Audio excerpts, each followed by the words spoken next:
Soybean के बारे में जो आखिरी प्रश्न उन्होंने कहा, प्रोटीन के बारे में और डायबिटीज के बारे में, दुनिया में अभी ऐसा कोई अध्ययन नहीं हो पाया है जिससे यह सिद्ध होता हो कि सोयाबीन से डायबिटीज ठीक हो सकता है। सोयाबीन से डायबिटीज ठीक होने की बात कुछ वैज्ञानिक कहते हैं, लेकिन अभी कुछ सिद्ध नहीं हुआ है और इसलिए दवा के स्वरूप में और मेडिसिन के रूप में अभी तक दुनिया में कहीं कोई उपलब्ध नहीं है। ये कल्पना जरूर ऐसी है कि सोयाबीन में जो कंपोजिशन है शक्कर का, जो शुगर का कंपोजिशन है, जो फ्रक्टोज है, उसमें ग्लूकोज है, फिर प्रोटीन है, फिर कुछ और भी चीजें, फैट भी है उसमें थोड़ा सा, कार्बोहाइड्रेट भी थोड़ा सा है। तो ऐसा माना जाता है कि उसका जो कंपोजिशन है, उस कंपोजिशन से शायद डायबिटीज की बीमारी को कंट्रोल करने में मदद मिलती हो, लेकिन अभी ऐसी कोई सिद्धि प्राप्त नहीं हुई है, ना भारत के वैज्ञानिकों को, ना दूसरे देशों के वैज्ञानिकों को। ये चर्चा चल रही है, पुस्तकों में चर्चा है, पत्रिकाओं में चर्चा है, अखबारों में चर्चा है, लेकिन सिद्ध नहीं हो पाया है। और प्रोटीन के बारे में तो सिद्ध हो चुका है। सोयाबीन द्वारा जो प्रोटीन मिलता है, वो किसी जानवर को मिले या किसी व्यक्ति को मिले, वो प्रोटीन बहुत ही जटिल होता है। और जटिल प्रोटीन जो होता है, माने बहुत कॉम्प्लेक्स है वो प्रोटीन, और वो जल्दी से पचता नहीं है। माने हम दाल खाते हैं, दाल में से प्रोटीन हमको मिलता है, वो प्रोटीन जितनी आसानी के साथ शरीर में काम में आ जाता है, उतनी आसानी से सोयाबीन का निकला हुआ प्रोटीन शरीर में काम नहीं आता। बल्कि सोयाबीन का निकला हुआ प्रोटीन एक तरह से शरीर में स्टोरेज के रूप में इकट्ठा हो जाता है। जैसे हम कोई चीज स्टोर भंडार करके रख लें, वैसे एक भंडार जैसा बन जाता है, उसका उपयोग नहीं हो पाता शरीर की ऊर्जा के लिए। इसलिए वैज्ञानिकों का ऐसा मानना है कि सोयाबीन का जो प्रोटीन है बहुत संश्लेषित है, बहुत जटिल है, बहुत मुश्किल है। इसलिए दुनिया भर में सोयाबीन खाने की बात कहीं नहीं कही जाती। अमेरिका में लोग कभी भी सोयाबीन नहीं खाते, यूरोप में कभी भी लोग सोयाबीन नहीं खाते। मैंने आपको कल उदाहरण दिया था कि यूरोप में सोयाबीन खाया जाता है, सिर्फ जानवरों को खिलाया जाता है, और खासकर जानवरों में भी गाय को कभी नहीं खिलाया जाता, क्योंकि गाय को तकलीफ होती है सोयाबीन खाके। यूरोप में सोयाबीन सिर्फ खिलाया जाता है डूकरों को, सुअरों को। और वहां भी क्या होता है, मैंने आपको बताया कि चूंकि जटिल है इसलिए आसानी से पचता नहीं, तो डूकर सोयाबीन की खली खाता है तो स्टोरेज के रूप में इकट्ठा हो जाता है, और डूकर थोड़ा जाड़ा हो जाता, मोटा हो जाता। और वो इसलिए डूकर को खिलाते हैं क्योंकि डूकर का मांस उन्हें खाना। तो सोयाबीन खाया हुआ डूकर थोड़ा जाड़ा हो जाता है, मोटा ज्यादा हो जाता है, इसलिए मांस ज्यादा मिलता है, इसलिए डूकरों को सोयाबीन खिलाने की परंपरा है। और वो भी सब देशों में नहीं है, सिर्फ हॉलैंड में है। मैं हॉलैंड जा चुका हूं और मैंने वहां पर देखा है कि उससे जो है दूसरे तरह की प्रॉब्लम भी हो रही है। जैसे वहां पर एक बड़ी प्रॉब्लम अभी शुरू हो गई है कि डूकर का मांस जो खाया किसी ने और वो सोयाबीन खाया हुआ डूकर है, तो उन लोगों को पेट की बीमारियां बहुत होती है। जो सोयाबीन खाता है डूकर, डूकर का मांस जो लोग खाते हैं, तो लोगों को पेट की बीमारियां बहुत होती हैं जो डूकर का मांस खाते हैं सोयाबीन वाला। इसलिए पूरे हॉलैंड में सोयाबीन का बहिष्कार कर दिया है। वहां कोई किसान सोयाबीन नहीं करता, यूरोप में भी कोई किसान सोयाबीन नहीं करता। भारत में हॉलैंड की एक कंपनी आई थी, उस कंपनी का नाम है सीजवान वीवी। तो सीजवान वीवी कंपनी आई थी सोयाबीन का बीज लेकर सबसे पहले, और मध्य प्रदेश में उस समय जब सरकार चलती थी, आज से ये करीब 15-20 साल पहले की बात है, तो मध्य प्रदेश सरकार को वो बीज मुफ्त में दिया गया था और कहा गया था कि आप अपने किसानों को अगर ये बीज बांटें तो हम आपके पैदा किए हुए सोयाबीन को पूरा खरीद लेंगे और आपको विदेशी मुद्रा मिलेगी। तो इस लालच में मध्य प्रदेश सरकार ने सोयाबीन का बीज बांटना शुरू किया ब्लॉक डेवलपमेंट ऑफिसर्स के माध्यम से। पहले मध्य प्रदेश में फैला सोयाबीन, अभी फैलते फैलते महाराष्ट्र में आ गया, थोड़ा गुजरात में भी चला गया, उत्तर प्रदेश में भी चला गया है।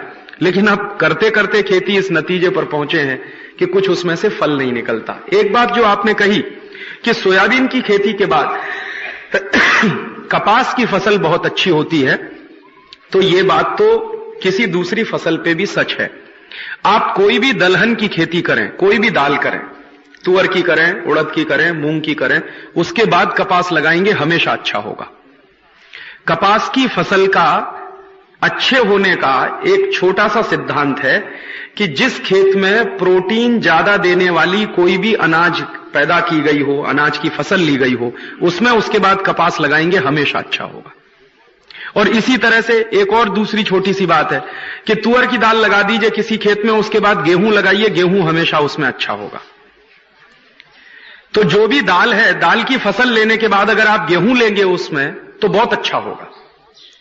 और ऐसे ही कपास की फसल अच्छी लेनी है तो पहले उस खेत में अगर दाल लगा देंगे आप, तो दाल के बाद कपास लगाएंगे तो हमेशा कोई भी दाल लगाइए, मूंग की लगा दीजिए, उड़द की लगा दीजिए, तुअर की लगा दीजिए, किसी भी किस्म की दाल लगा दीजिए जिसमें प्रोटीन की मात्रा ज्यादा होती हो, तो हमेशा कपास की फसल अच्छी होगी।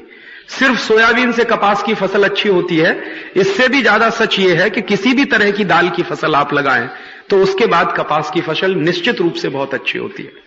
और ये जो फसल चक्र का एक सिद्धांत है, और शायद इस देश में सभी किसान जानते थे आज से 200-300 साल पहले तक, लेकिन ये जो परदेशियत आ गई, विदेशीकरण हो गया हमारी खेती का, तो वो फसल चक्र का जो हमारे ज्ञान थे वो खत्म हो गए, टूट गए धीरे धीरे। तो गांव के जो बुजुर्ग हैं, जो पुराने लोग हैं, ये ज्ञान किसी किताब में नहीं मिलेगा। जो गांव के पुराने बुजुर्ग हैं जिन्होंने पुरानी खेती की है, उनसे मिलेगा कि आप क्या करते थे अपने जमाने में, क्योंकि किताबें इस पर ज्यादा लिखी हुई नहीं है, ज्यादा इस पर प्रकाशित साहित्य नहीं है। जो साइंटिस्ट लिखते हैं, जो किताबें बनाते हैं, वो भी एजम्पशंस के आधार पर हैं, अनुमानों के आधार पर है। तो उसका ज्यादा वैज्ञानिक और तथ्यपूर्ण जानकारी सीधे गांव में ही मिल सकती है। तो मेरा एक छोटा सा निवेदन है, अगर आप लोग कर सकें, इसी में मुझे याद आ गया कि हर गांव में इस तरह की फसल की जो व्यवस्था होती रही पिछले कई वर्षों से, उसके बारे में कुछ लिखित काम शुरू कर दिया जाए। जैसे मुझे दिगरस गांव में, दिगरस गांव में 10 तरह की फसलें होती हैं या 50 तरह की फसलें होती हैं। तो पिछले 50 साल में इनमें क्या बदलाव आया है? 50 साल पहले ये फसलें किस तरह की, 50 साल के बाद किस तरह की फसलों का प्रतिनिधित्व ज्यादा हो गया है, किस तरह की फसलों का परसेंटेज बढ़ गया है। अगर ये छोटा छोटा एक सर्वेक्षण का काम हर गांव में शुरू कर दिया जाए, तो ये जो झगड़ा है कि सोयाबीन के बाद क्या करें, या गेहूं के बाद क्या करें, या कपास के बाद क्या करें, या ऊस के बाद क्या लगाएं खेत में, धान लेने के बाद क्या लगाएं, ये झगड़े उसमें से सुलझ जाएंगे और वो ज्ञान जो हमारे पास था वो वापस हमारे पास लौट आएगा। तो मुझे ऐसा लगता है कि हर गांव में जो नौजवान साथी हैं, जो थोड़े भी पढ़े लिखे हैं, वो इस तरह का काम शुरू कर सकते हैं। और इस तरह का काम शुरू करने में गांव के जो बुजुर्ग लोग हैं, जो वडील हैं, उनकी बड़ी भारी मदद हो सकती है, जिन्होंने पिछले कई सालों से खेती की है, जिनको इस बात का अंदाजा है। तो मुझे लगता है कि इस तरह का प्रयास शुरू होना चाहिए। और कई बार किताबों में, खासकर पत्रिकाओं में, बहुत बार ऐसी माहिती आती है जो विदेशों से इंपोर्टेड होती है। सोयाबीन के बारे में जितनी माहिती भारत की पुस्तकों में छपती है, सब विदेशी माहिती है, क्योंकि सोयाबीन हमारी फसल कभी नहीं थी। ये हिंदुस्तान में 20-25 साल पहले कोई जानता भी नहीं था कि सोयाबीन क्या होता है। ये पूरी तरह से इंपोर्टेड फसल है और इंपोर्टेड कृषि का ये जो है पद्धति है सोयाबीन पैदा करने की। तो ये जो विदेशों से आने वाली जानकारी है, उसको सीधी तरह से कभी स्वीकार ना करें, क्योंकि जरूरी नहीं है विदेशों में कोई एक जानकारी सच हो वो हमारे यहां भी सच हो। बिल्कुल जरूरी नहीं है।